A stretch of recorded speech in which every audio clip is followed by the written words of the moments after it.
블랙 가문은 마법사 세계에서 유명한 순수혈통 가문입니다. 가운으로는 toujours pur. 라는 말을 사용하고 있습니다. 어디서 들어본 말 같지 않나요? 오늘도 건강하게 뚜르르뚜 Have a good bread 뚜레쥬르. 빵집이죠. 블랙 가문이 빵집 협찬을 하고 있는 이 뭔 개소리야! 건 아니고요. 뚜레쥬르라는 단어는 프랑스어로 매일매일을 뜻합니다. 블랙 가문의 가훈도 비슷합니다. toujours pur. 그 뜻은 언제나 순수하게입니다. 블랙 가문 사람들은 가훈에서 보이듯 순수혈통 사상을 강력하게 지지했고 신성한 28가문에 포함되기도 했습니다. 우리는 시리우스 블랙을 통해 블랙 가문에 대한 이야기를 살짝 들을 수 있었지만 그 외에도 블랙 가문은 유서 깊은 가문이었던 만큼 마법 세계에 상당한 영향을 끼쳤던 인물들이 있기도 하죠. 자, 오늘은 블랙 가문의 이야기를 해보겠습니다.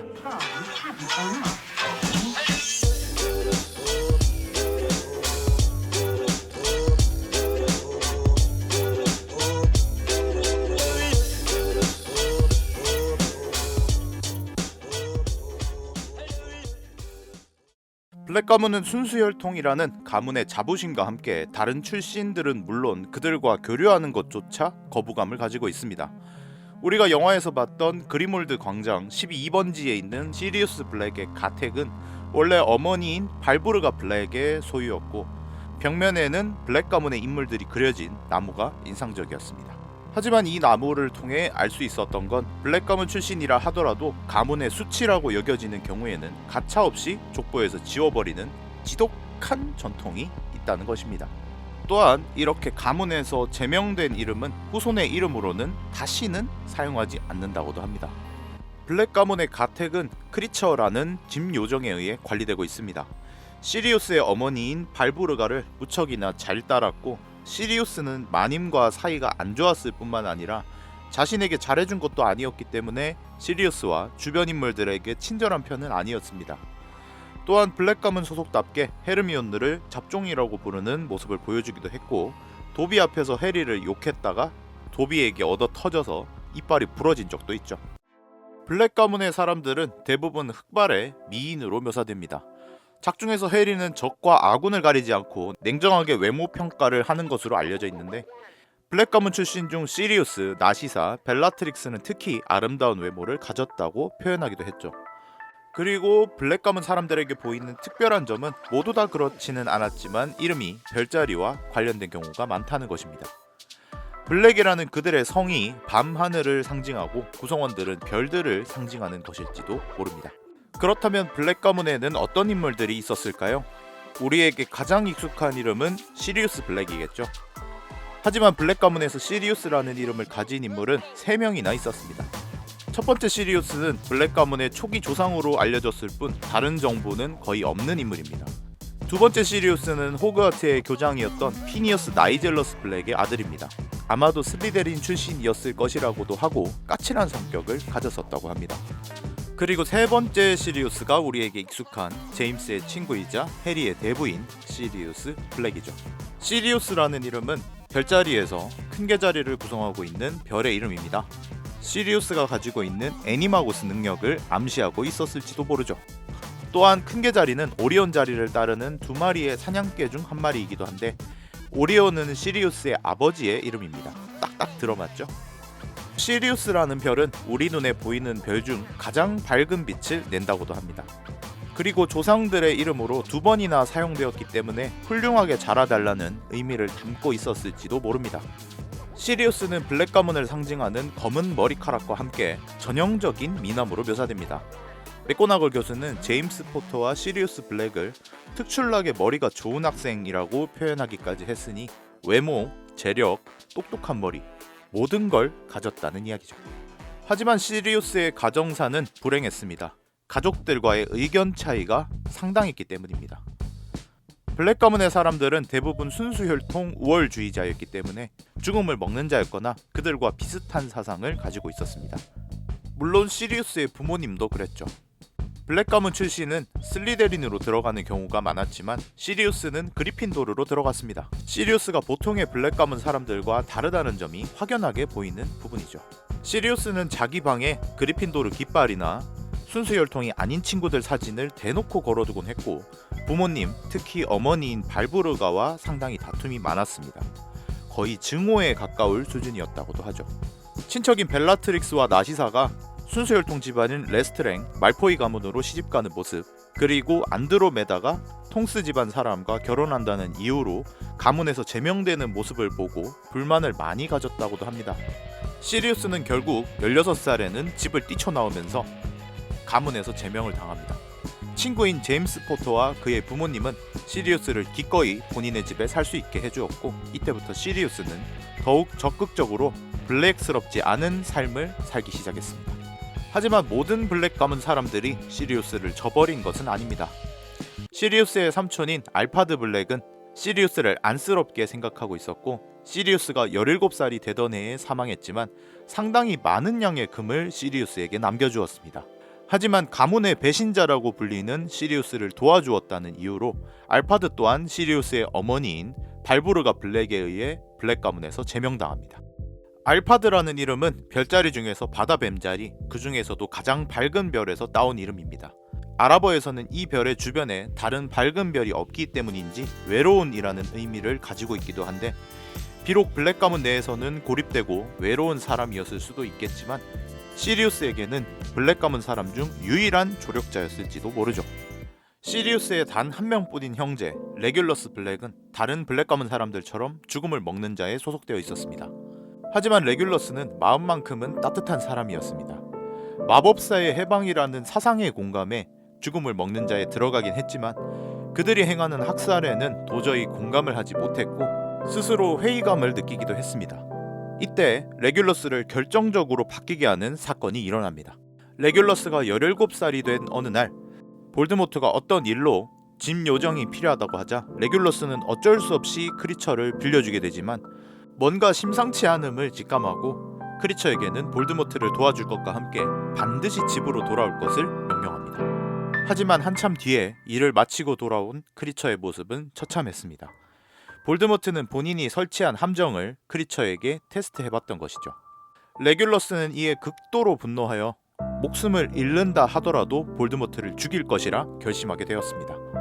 그리고 크리처에게 당분간은 휴식을 취하며 집에 숨어 있으라는 말을 한 후에 크리처가 회복되자마자 볼드모트의 호크룩스를 파괴하기 위해 그것이 숨겨진 동굴로 향합니다. 동굴에는 볼드모트가 준비한 함정이 기다리고 있었습니다. 이건 아시다시피 마시게 되면 극심한 고통을 불러일으키는 액체였죠. 레귤러스는 이를 크리처에게 대신 마시게 하지 않았습니다. 본인이 직접 마셨죠. 그리고 쪽지 한 장을 넣은 가짜 호크룩스를 내려두고 크리처에게 2가지 명령을 내립니다. 자신의 일을 블랙 가족 누구에게도 말하지 말 것, 무슨 수를 써서라도 호크룩스를 파괴할 것. 또한 레귤러스는 크리처에게 자신을 두고 떠나라고 합니다.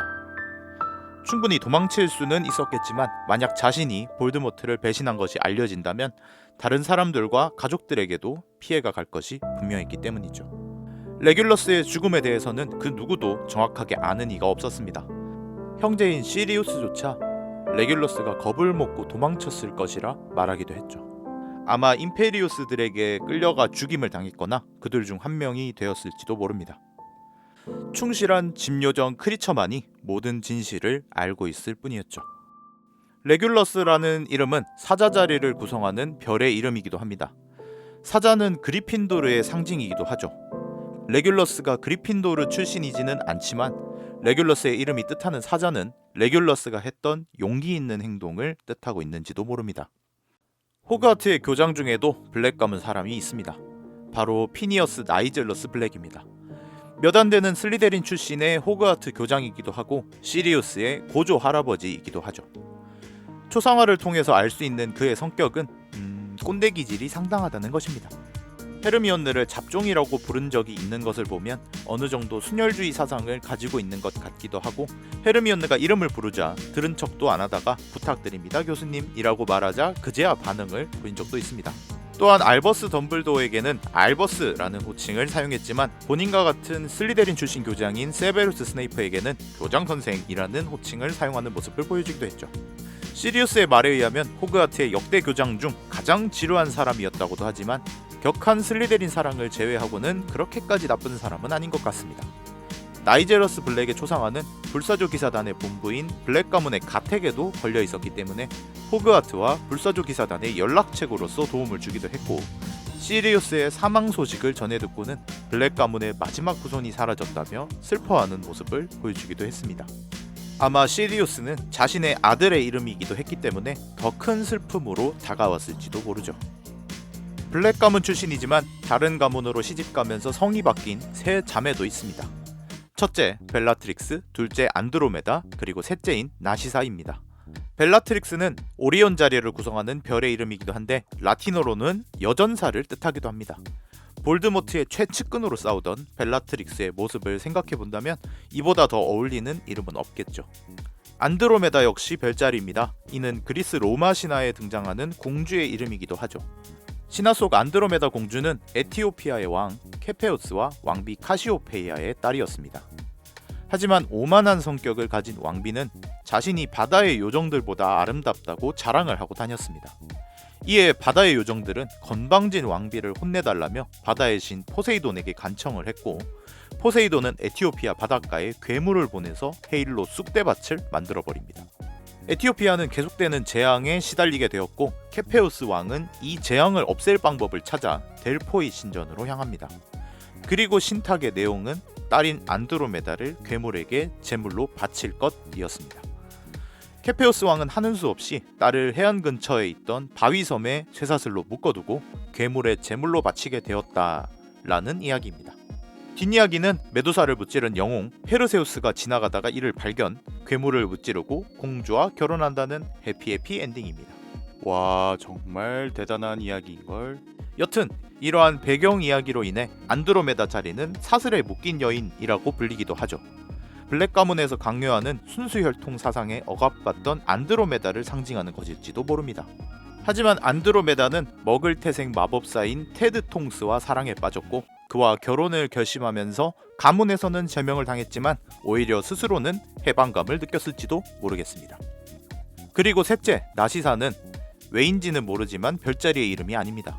오히려 수선화라는 꽃의 이름인데, 블랙 가문은 여성의 이름에는 별자리를 사용하지 않고 남성들에게만 이러한 이름을 부여하는 것이 일반적이지만 오히려 언니들의 이름이 특이했던 경우라는 이야기도 있습니다. 하지만 이름에 별자리를 넣는 블랙 가문의 전통은 나시사를 통해 말포이 가문이 물려받게 되었는데, 아들인 드레이코는 별자리 중 용자리를 의미하고, 더욱 후에 등장하는 드레이코의 아들 스콜피어스 역시 전갈 자리를 의미합니다. 블랙 가문의 정통 후계자인 시리우스가 사망하면서 블랙 가문의 재산들은 시리우스의 유언에 따라 해리포터에게 상속되었습니다. 물론 가택을 지키고 있던 집요정 크리처 역시 해리를 따르게 되었죠. 종종 말포이 도련님이나 벨라트릭스 아가씨를 찾는 등 불만을 표시하기도 했지만 해리가 주인임은 분명히 인정하고 있었습니다. 크리처는 자신이 가장 따르고 있었던 레귤러스가 마지막으로 내린 명령을 수행하기 위해 부단히 노력을 했습니다. 발브르가 블랙이 레귤러스의 실종 사실을 듣고 충격을 받았을 때에도 블랙 가문 누구에게도 알리지 말라는 레귤러스의 명령을 듣기 위해 비밀을 지켰고, 슬리데린의 로켓을 파괴하기 위해 이런저런 방법을 시도해봤지만 통하지 않자 이를 블랙 가문의 가택에 숨겨두었습니다. 해리 일행은 호크룩스를 파괴하려는 과정에서 발견한 가짜 슬리데린의 로켓 속에 들어있던 쪽지의 인물 RAB를 추적했고, 결국 레귤러스 블랙이 가지고 있을 것이라는 결론에 도달합니다. 해리는 크리처에게 이 가짜 로켓이 레귤러스의 것인지 진짜 로켓은 어디에 있는지 추궁했고, 크리처는 먼던구스 플래처가 훔쳐갔다고 말해줍니다. 뿐만 아니라 레귤러스와 동굴에서 있던 일들을 술술 말해주기까지 하죠. 레귤러스는 누구에게도 말하지 말라고 했었는데 말이죠. 집요정들의 철통보안은 다들 아실 겁니다. 하지만 크리처가 이를 해리에게 말해줄 수 있었던 이유는 해리는 블랙 가족이 아니기 때문입니다. 레귤러스의 명령은 블랙 가족 누구에게도 말하지 말라라는 명령이었죠. 때문에 블랙 가족이 아닌 해리 포터에게는 해당이 없는 것입니다. 크리처에게 레귤러스의 이야기를 빠짐없이 전해들은 해리는 크리처가 지금껏 해왔던 행동들을 상당히 이해하게 되었습니다. 그리곤 크리처의 손에 레귤러스의 마지막 유품을 꼭 쥐어주었습니다. 자신에게 가장 친절했던 사람이자 진정으로 모시던 주인의 물건을 선물로 받은 집요정은 다리가 풀린 나머지 바닥에 붙어 오열했습니다. 그리고 해리는 단 한 가지 부탁을 합니다. 먼 곳을 여기로 데려와 주겠니? 그렇게나 까탈스럽던 크리처는 비틀대며 일어나 선물 받은 로켓을 자신의 지저분한 담요에 꽁꽁 숨겨놓고는 해리와 론 그리고 잡종이라 부르던 헤르미온에게까지 정중하게 인사를 올리고 펑 소리를 내며 사라졌습니다. 그리고 시간이 흘러 호그와트에서 벌어진 볼드모트와의 마지막 전쟁에서 한 집요정이 큰 소리로 외칩니다. 내 주인 레귤러스를 위하여. 제가 준비한 영상은 여기까지고요. 오늘 영상도 봐주셔서 감사하고 영상이 재밌으셨다면 좋아요와 구독 부탁드립니다. 댓글도 사랑입니다.